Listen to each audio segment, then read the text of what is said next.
آپ سن رہے ہیں درس حدیث۔ مؤلف ہیں فضیلت الشیخ حضرت مولانا حافظ فضل الرحیم اشرفی صاحب حفظہ اللہ تعالی، محتمم و رئیس جامعہ اشرفیہ لاہور پاکستان۔ ادھار کا لین دین۔ عن حذیفہ رضی اللہ تعالی عنہ قال قال رسول اللہ صلی اللہ علیہ وسلم ان رجلا قال ما اعلم شيئا غير اني كنت ابايع الناس في الدنيا واحاذيهم فانظر المؤسر وتجاوز عن المعسر فادخله الجنة، رواہ البخاری ومسلم۔ حضرت حذیفہ رضی اللہ تعالیٰ عنہ فرماتے ہیں کہ رسول اللہ صلی اللہ علیہ وسلم نے فرمایا، تم سے پہلے لوگوں میں ایک شخص تھا، جب موت کا فرشتہ اس کے پاس اس کی روح نکالنے آیا تو اس سے پوچھا، کیا تو نے کوئی نیک کام کیا ہے؟ اس نے کہا، مجھے یاد نہیں آتا۔ فرشتے نے کہا، سوچ لو۔ اس نے کہا، اور تو کوئی بات نہیں، ہاں مگر یہ بات ہے کہ دنیا میں جب لوگوں سے خرید و فروخت کا معاملہ کرتا تھا تو ان سے اچھا سلوک کیا کرتا تھا کہ خوشحال کو مہلت دے دیتا اور تنگ دست کو معاف کر دیتا تھا۔ اللہ تعالیٰ نے اس کی وجہ سے اسے جنت میں داخل فرما دیا۔ اسے امام بخاری اور امام مسلم نے روایت کیا ہے۔ میرے پیارے دینی بھائیوں، شدید ضرورت کے بغیر ادھار کا لین دین اچھا نہیں، لیکن بسا اوقات اس کے بغیر کوئی چارہ نہیں ہوتا۔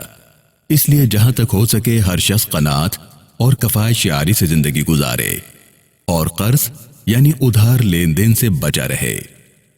لیکن آج کے دور میں تجارتی امور میں اور عام زندگی کی ضروریات میں ادھار خوب چلتا ہے، لیکن ادھار لین دین کے جس مرحلے میں بھی اسلامی تعلیمات کی خلاف ورزی ہوتی ہے وہاں فساد پیدا ہوتا ہے۔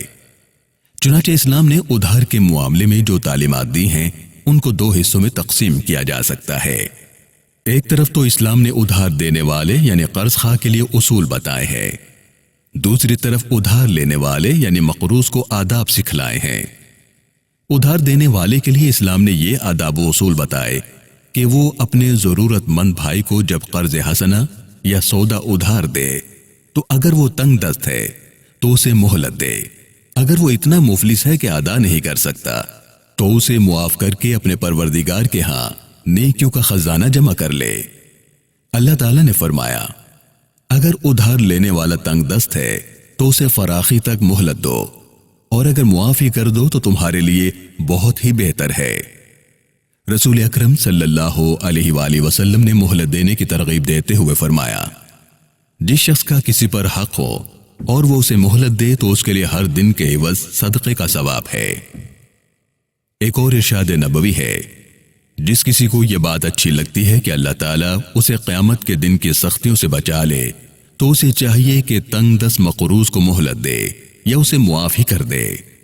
ایک اور حدیث مبارکہ ہے، جس کسی نے تنگ دست کو مہلت دی یا اسے قرضہ معاف کر دیا تو اللہ تعالیٰ اسے قیامت کے دن اپنے سائے میں جگہ دیں گے۔ نبی اکرم صلی اللہ علیہ وسلم نے یہ بھی ہدایت فرمائی کہ اگر ادھار دینے والے کو معاف کرنے کی ہمت نہ ہو، یعنی ایسے معاشی حالات نہ ہوں کہ معاف کیا جا سکے، تو پھر بھی ادھار لینے والے سے نرمی کے ساتھ تقاضا کرے۔ مقروض کی غربت اور مجبوری کا احساس دلا کر باتیں بنا کر دل نہ دکھائے۔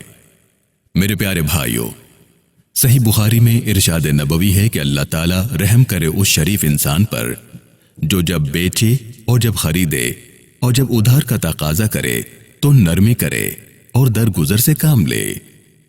دوسری طرف اسلام نے ادھار لینے والے کو بھی خوب ہدایات دی اور بتایا کہ ادھار لین دین ایک معاہدہ ہوتا ہے اور عہد کی باز پرس ہوگی، اور بتایا کہ ادھار لینے والا استطاعت کے باوجود قرض ادا نہ کرے، ٹال مٹول کرے، اس کی اس مجرمانہ غفلت کو ظلم سے تعبیر کیا گیا ہے۔ ارشاد نبوی ہے، مالدار کا ٹال مٹول کرنا ظلم ہے۔ اسے امام بخاری اور امام مسلم نے روایت کیا ہے۔ قرض خواہ ایسے مقروض کے خلاف عدالتی چارہ جوئی کر کے اپنا حق وصول کر سکتا ہے۔ قرض ادا نہ کرنا اتنا بڑا جرم ہے کہ نبی اکرم صلی اللہ علیہ وآلہ وسلم ایسے شخص کی نماز جنازہ نہیں پڑھایا کرتے تھے۔ جو شخص قرض ادا کیے بغیر مر جاتا تھا، جیسا کہ حضرت سلمہ بن اکوع رضی اللہ تعالیٰ عنہ سے ایک شخص کے بارے میں تفصیلی واقعہ منقول ہے۔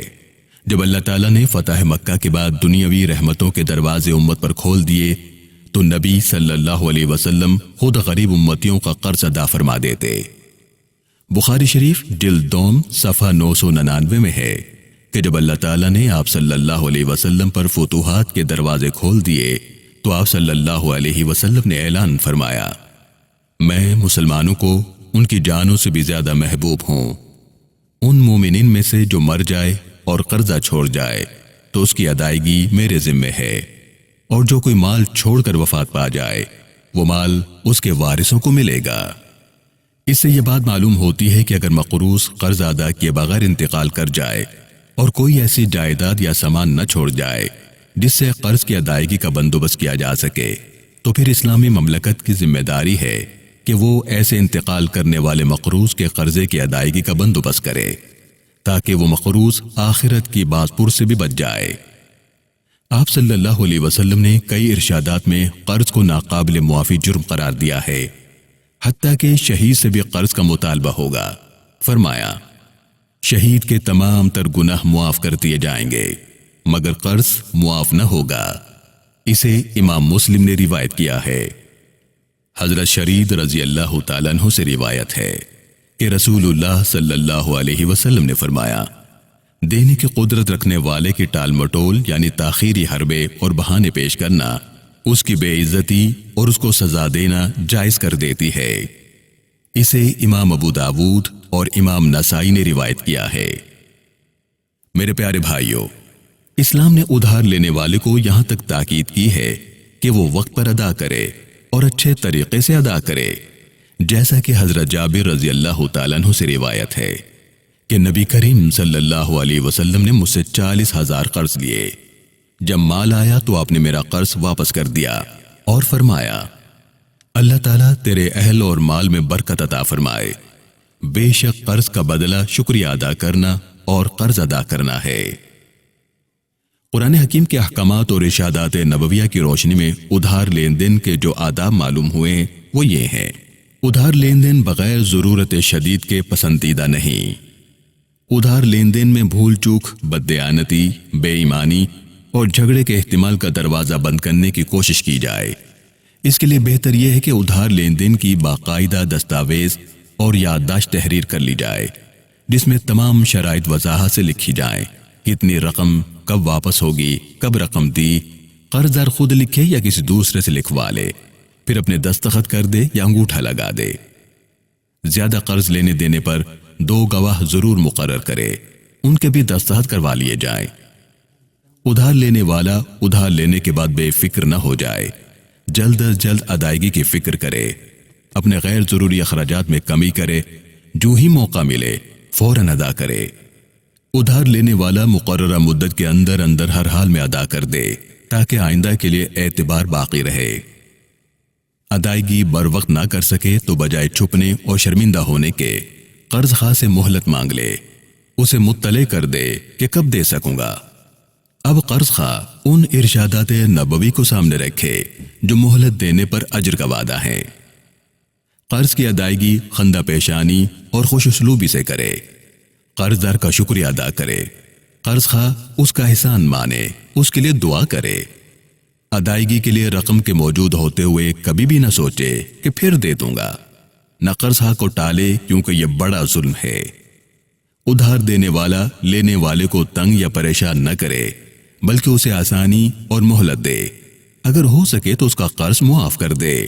اگر ادھار لینے والا ادائیگی سے پہلے کوئی ہدیہ یا دعوت دے جس کا تعلق ادھار لین دین سے محسوس ہوتا ہو تو اسے ہرگز قبول نہ کرے۔ ادھار لینے والا یہ دعا مانگتا رہے، اللہم اکفنی بحلالک عن حرامک واغننی بفضلک عمن سواک۔ اے اللہ، مجھے اپنا حلال رزق کافی کر دے، حرام سے بچا دے، اور اپنے فضل و کرم سے مجھے اپنے ماں سوا سے بے نیاز کر دے۔ جب ادھار لینے والا لینے والے سے ادھار وصول کرے تو یہ دعا دے، تم نے میرا پورا قرض ادا کر دیا، اللہ تعالیٰ تمہیں اس کا پورا اجر دے۔